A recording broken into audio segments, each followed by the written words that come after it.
Michelle Obama, does she have to curtsy, and what is the president expected to do? Hello, Anderson. Absolutely not.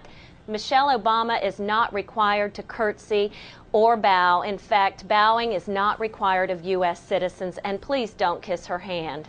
No kissing of the hand. You're not, are you, unless, what, she reaches her hand out first and then you shake her hand? Is that how it works?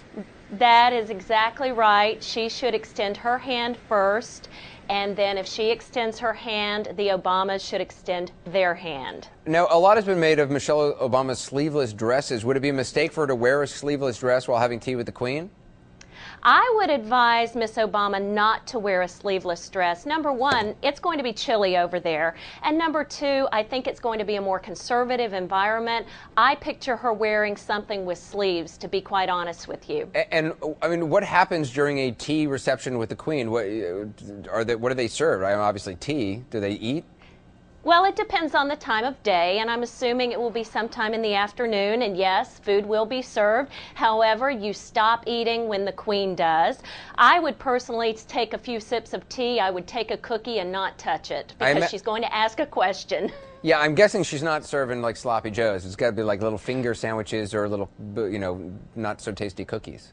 Right, some petit fours, maybe some scones with clotted cream. Clotted cream? What's clotted cream? Yeah.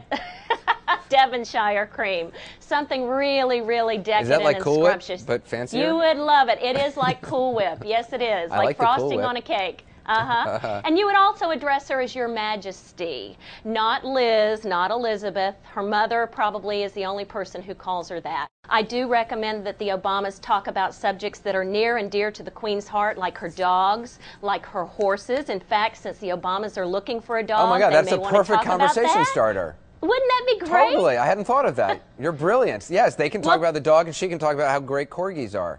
That's it. So that would be my suggestion. Sure. I've never seen the appeal of corgis myself, but I like all dogs. You never turn your back to the Queen, and really? So when they leave, they have to like walk out backwards? Well, what will happen is the Queen will exit the room first, and then the Obamas will exit the room, or they'll either exit together. You know that as soon as they exit the room, they're gonna like look at each other and be like, that was interesting, Well, you know what?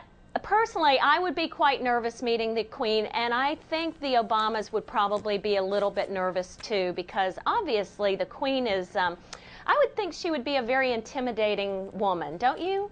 I think she'd drink anyone under the table, and I'm sure she knows how to have a good time better than anyone. So I don't know. Yeah, no, I'm sure she's very intimidating, but I'm sure the corgis will loosen it all up. Well, the good news is the Obamas are very sophisticated, and I think they'll do a fine job.